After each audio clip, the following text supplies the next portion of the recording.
David Mullen from The Variable, and he is going to talk to you about the People-Friendly Index. So my name is David.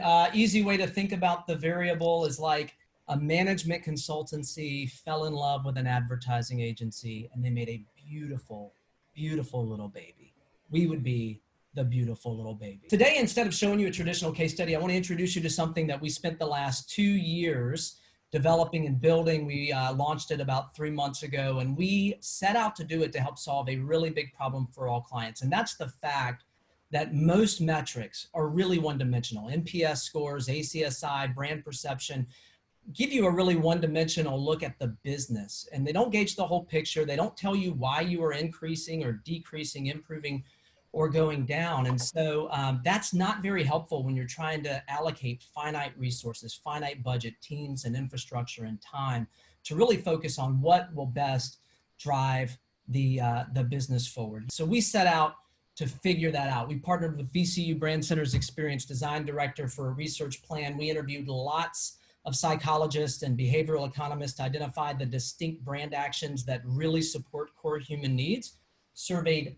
thousands of users of brands to understand which of those core brand actions matter most, and of the ones that matter most, which one matters the most.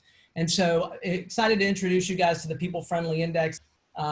What you see here is those core brand actions are measured along the radar at each of the dots.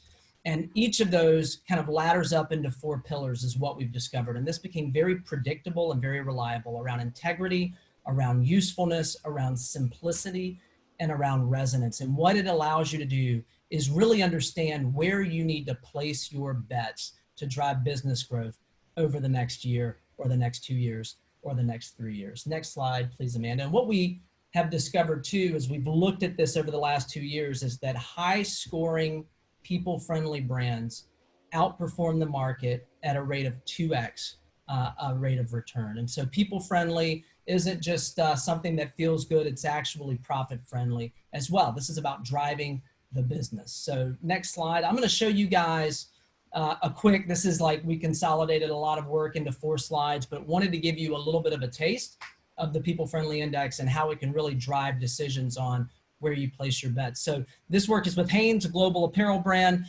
You can see their overall weighted PFI score, which I'll tell you is a little above mid. It's on the high side of mid. You can see how they scored in each of the 4 key areas. But if we dive into the next slide and start to look at where did they score, we learned some really interesting things and noticed one in particular that stood out very clearly. First, you know, they get a lot of credit for the work they've done against these core tenets around comfort and utility and basics. They score very high in things like meets an important need in my life, always reliable and consistent, fits into my life is for people like me. But what we started to see, if you go to the next slide, Amanda, is that they score very low in values my time and is able to help me when I need them to, which are 2 key metrics inside the simplicity score. And I will say highly weighted ones as well, based on their relative importance to consumers off of all the work we did to learn that. And so we wanted to understand, well, is that just every brand? Do most brands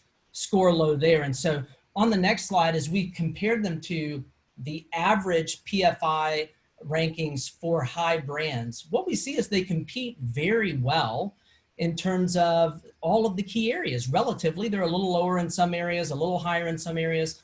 But what you see very distinctly is those 2 areas around values my time and is able to help me when I need them to. Again, highly weighted inside the simplicity quadrant.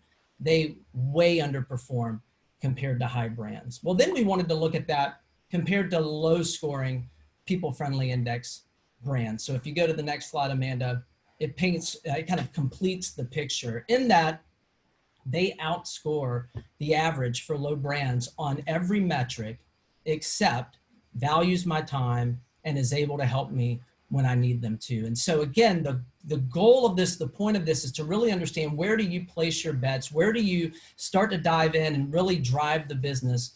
And that became very clear in the work that we have done here with Hanes. Our top priority with Hanes is to address the simplicity gap. Where in the journey will we get the most credit for simplicity? Where's this disconnect happening in valuing customer time, and how do you drive a different experience around that? How do you provide more support to customers in the shopping environment, especially since it's unassisted? And I don't know if you've ever stood in Target in front of the underwear aisle, but there's like 130 SKUs, and it's hard to tell the difference between any of them. And so that's where we believe we can really drive a lot of work for the brand. And then other considerations, I didn't point them out on the chart, but they also score very low in inspire people. So is there ways to use some of their comfort innovations that that they are coming out with, launching over the next 18 months to really drive, whether it's through their products or whether it's through their core beliefs, inspiration for people too. But that's the secondary focus for Hanes. Where we really need to focus is in closing that simplicity gap and addressing that to really drive the business going forward. So very high level, but we're super excited about it. And what we're seeing is it allows us to really focus on the real business problem and place our bets, time, talent, and people where it matters most.